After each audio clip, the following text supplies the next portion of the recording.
do two targets at once. So I'm going to go and on this first one, I'm just going to go and label that center line. So it's named center line.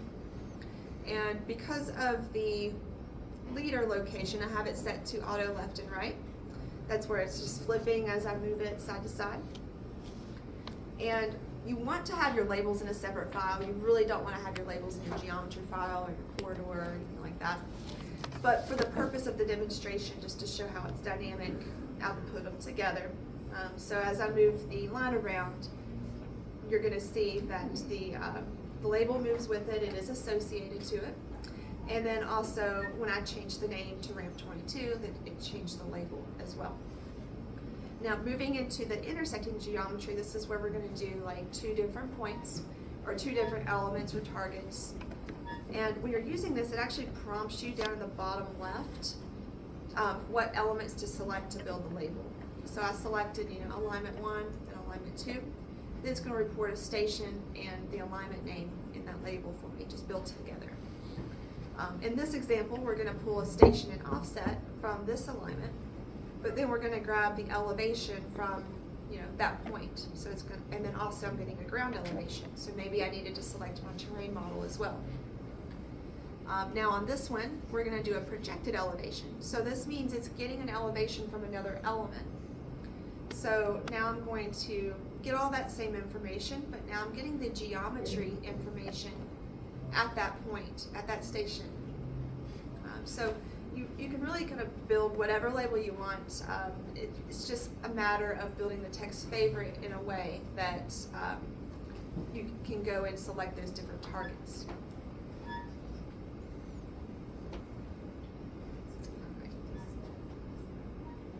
Now, breaking up the parts of the label, we have this little guy down here. It's just a little circle. It's very important you don't delete them, okay? So they should be on a construction class or by default, so if you turn off your construction class, they'll go away if they annoy you. But that's where your intelligence is. So if you delete that little circle, you're deleting the dynamic features of the label. Another tip is, let's say I placed a label on something. Let's say I placed a label on like a station on the right-of-way mark, and I want to move it. Well, if I wanted to move it to another element, what I could actually do is I could move this little point here and go select another element, and it would move that label over. So I could reassign a new parent to that label. But coming from the anchor point, we're going to have the leader. That's optional, and then we're going to have the arrow. I'm sorry, I forgot what the word for that was. The arrow here. And that's all going to come from the dimension style, the leader and the arrow there.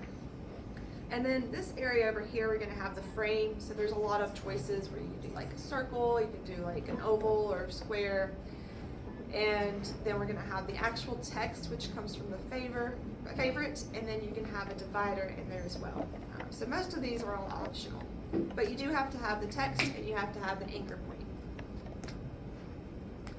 Now, working in the text favorite or the civil label manager. Here I'm inside of my Explorer, and this is where those label definitions are going to be stored now. All right, so I'm going to get that same folder structure here, and this is how you would just go and create new or copy. And to get into it, you're going to right-click and you're going to manage, and that's going to bring a dialog like this up. And then in that dialog, you're going to start on your first tab, which is label, and you're going to work top to bottom, and then you're going to go over to placement, top to bottom. So it kind of guides you through just to set it up. But starting with the text favorite, you're going to go and pick that first, and once you pick your text favorite, then it's going to load in the available targets. Anything in white is going to show like that's your static text, and then your actual fields are going to be target 1, 2, 3. I think you can have up to like 8 or something like that. But it might even be more than that now. They may have increased that. But the way that we color code these is going to tell us how many elements we're actually going to be selecting to get information from. So as we come down here, you're going to have target 1. And what this field info is doing is it's reading the preview text of your text favorite. So in this case, I'm doing a station. So it's putting a station. So that's just going to help me know, make sense of what target 1 is. Otherwise it would be very confusing. And then we also have the prompt type, so this is how we could choose if we're going to select a new element or if it's going to be just part of the last one we selected. And then the last bit is going to be putting in a prompt. So you're actually going to key in this prompt so to guide whoever's placing the label to know what to select and how to click. So here's an example of where we have static mixed with the fields. So here I've got my white text, which is just my static text. And then all of my targets are the computed information. So in this example, I'm doing an alignment name, a station, and an elevation. So notice target 1 and 2 are the same color. They're both red. So for the first one, I'm going to go say select. And for the prompt, I'm going to say identify the baseline geometry. But then for the second one, that station is going to be computed from that same alignment, so I don't need to select it again. So what I'm going to say for the prompt is I'm going to say it's just the same as 1, and then there won't be any action. And then when I go to target 3, that's going to pull an elevation. And in this case, I want to annotate the label or the elevation of a point. So it's not going to have anything to do with that alignment. So I need to go and select a new target, and I'm going to say identify the point to be labeled.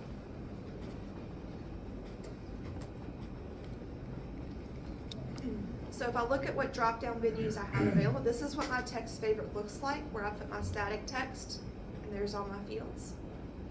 And then this is the prompts I have available, so depending on how many targets you are, that's going to be how long that you have in your text favorite, that's going to be how many you have in your list.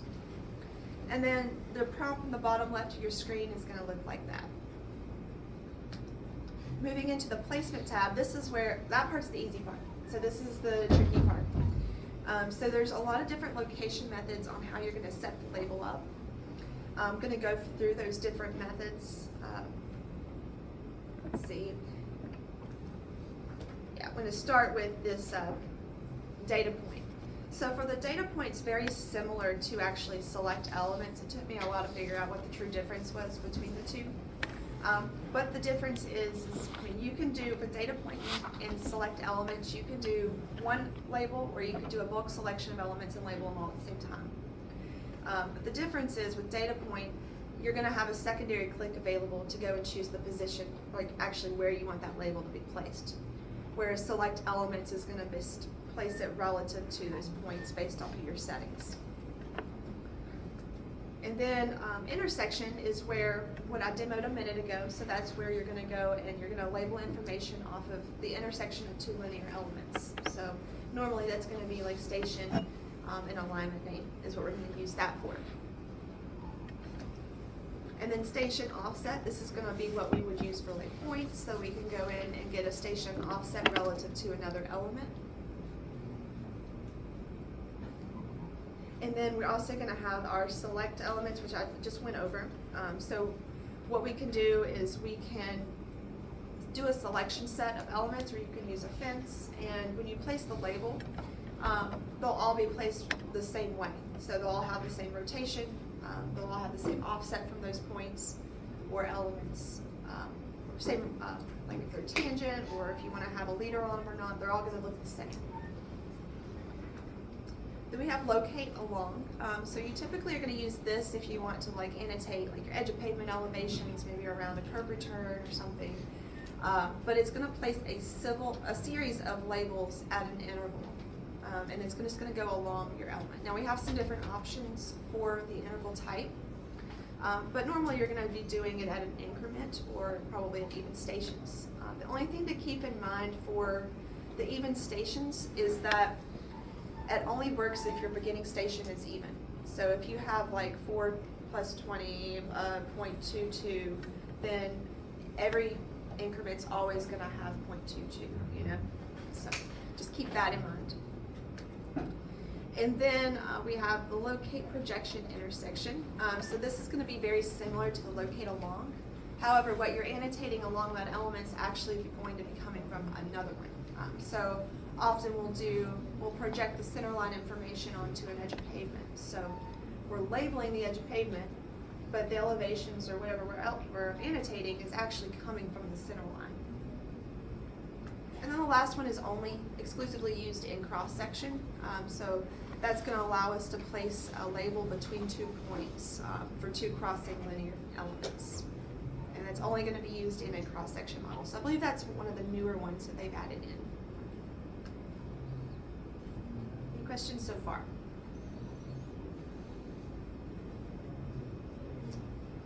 Labeling's not very exciting, sorry.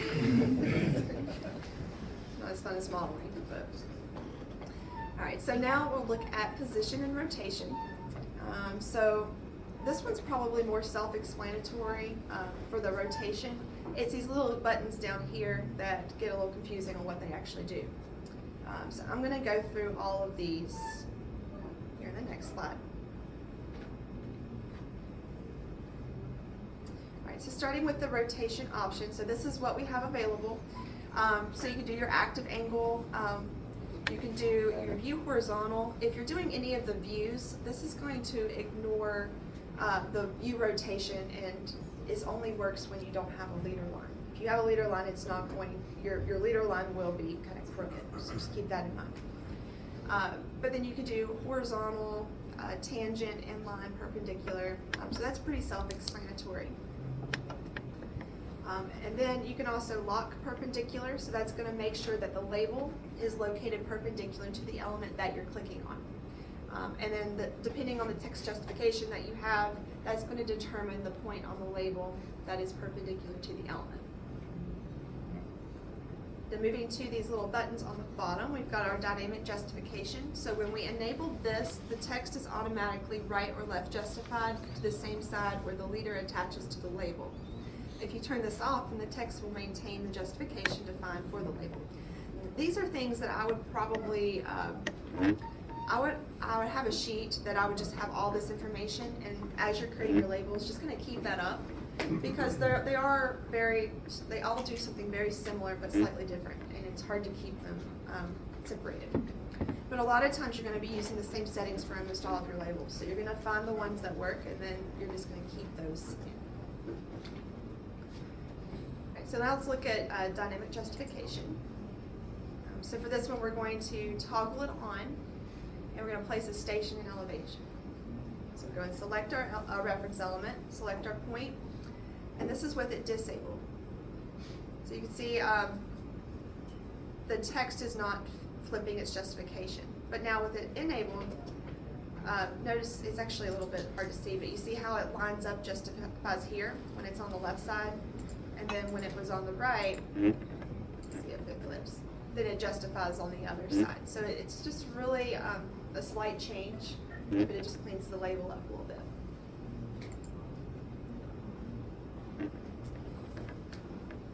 All right, now looking at view independent. So when we enable this, the label will hold its orientation when the view is rotated.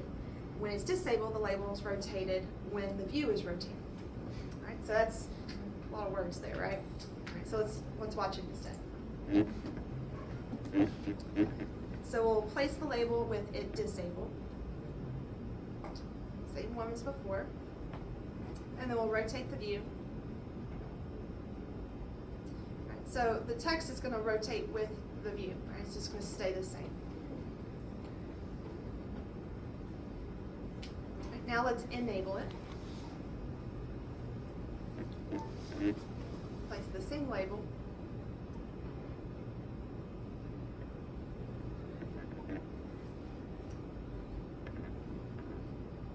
So now it's kind of works like the view readable, right? So it's just going to keep the text horizontal, however, whatever rotation you set, even when the view's been rotated. So it's going to ignore the view. Oh, let's see past that.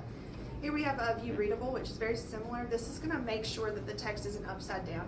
So we often use this with ramp, like loop ramps, so that you're not constantly having to turn your head to read the text. So it's just going to make all of your upside text upside right. That's a word. So it's going to either read left to right or down to up. So we'll just go and place a bearing on this, and then we'll rotate it around. So that's with it disabled, so it's just going to rotate, hold its same position all the way across. And then if we enable it and place the label, and then we go in and rotate it, I'm just going to go ahead and skip across here so you can get it placed again. Then you're going to see it's going to flip. So as I go past this point, it's actually going to go and flip the other direction so that I can read it.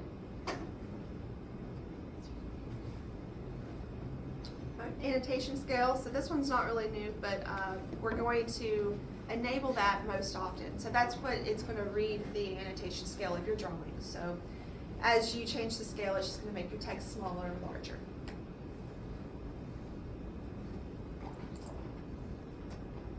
So your annotation scale's up here.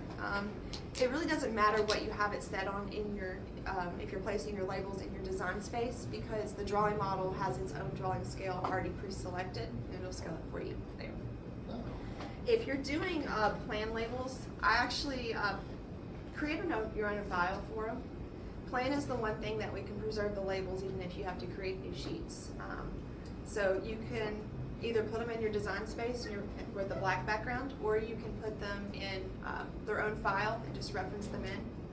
Also consider breaking up your labels per discipline. So you can have all your bridge labels in one, you can have all your roadway, all your drainage, and then it allows you to isolate by turning references on and off as you need them for different types of plan sheets.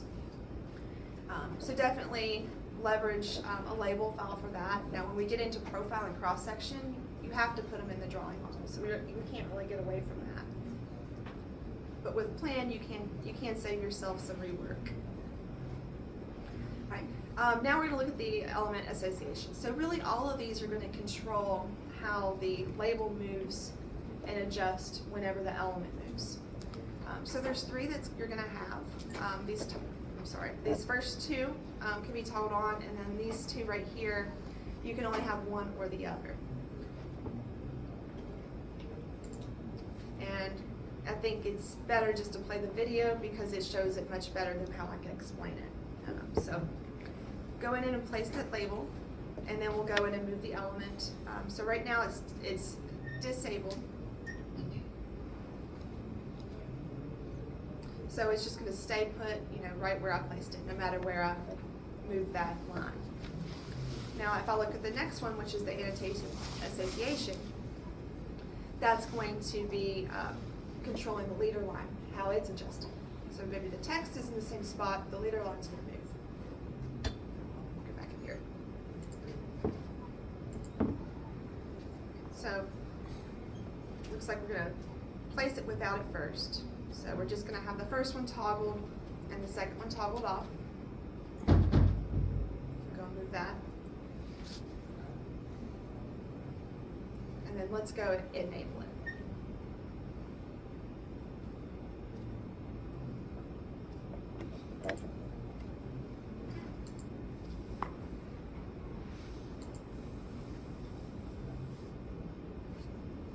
So now well, actually I had that one a little bit mixed up. So that's actually going to move the whole thing relative to where it was before. So you probably want that in the case of like your right-of-way points or something, so that they would all, if they move, everything moves together. And then this is what I was thinking about with the leader association, I believe.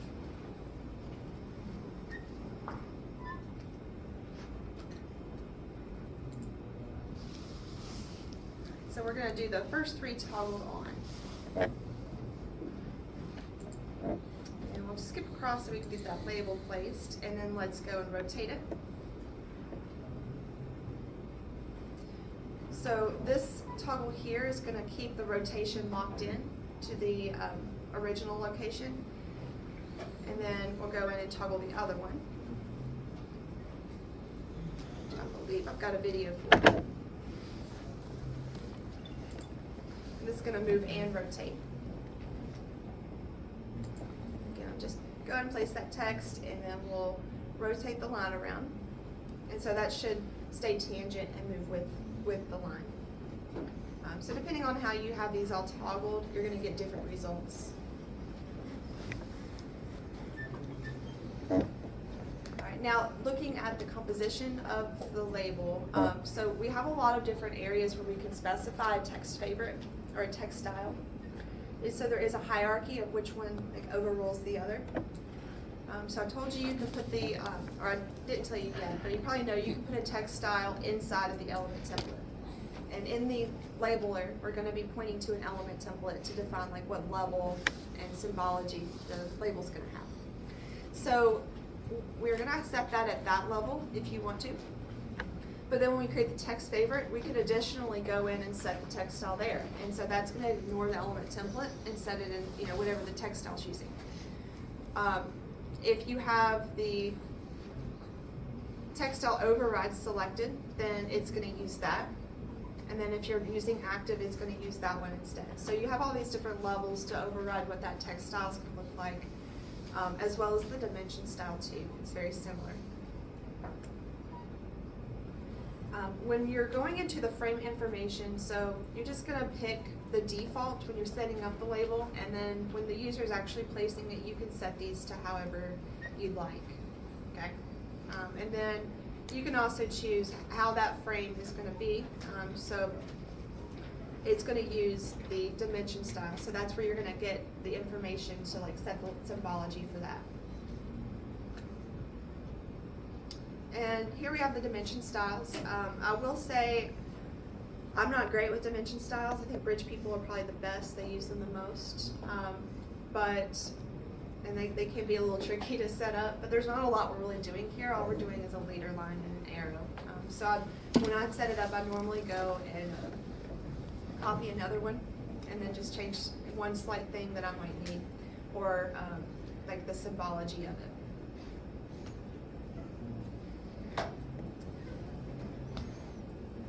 Now looking at the terminator, so that's also going to be a part of your display style or dimension style. It's in your geometry and all in that geometry tab of your dimension style. And then you're going to set the dimension style inside of your element template. So that's actually where it's going to be pulled from, is from the element template. And then you can additionally go in and override that dimension style if you need to in the dialog. You've got these toggles here. Now this is what it looks like when you're actually placing it. Notice I can't select a method, I can't select a text favorite. Really all I'm able to change is the leader, the frame, and the divider. This is an old photo, this is the XML based. Now you can do the overrides as well. So that's what you can do in addition to it. But we have these two toggles here, which is like if you want to use a selection set or use a fence, you can toggle those on and use those, or you can go in and just pick them individually. So it's really good for repetitive placement. So I'll do the points on top one way and then the points on bottom a different way. So we're going to go in and do a station and offset for all of these. And we'll just go and place them manually first on these top three. So this is going to select the alignment, and then I'll go and select the points. And so when I do it this way, it's going to allow me to just go in and place them anyway. I can place them all differently if I wanted to. But if I go in and create a selection set of these points, and then I go and place that using the selection, now I'm just going to control the placement of the first one, and then they'll all kind of match. Now I could go back and I could change the position of one individually, so you can adjust it and move around, the leader moves. But it's really nice to have that consistency when you're placing your labels. So right here, just showing you can edit these labels after placement. The fields are still intact, so this fields will update, but maybe you want to add some additional text to them. I wouldn't do this for all of your, if you have all of your right-of-way points need to be annotated differently, you really need to create a new label so that you don't have to do that by hand. And then here we're going to just move the alignment just to demo that the stations update.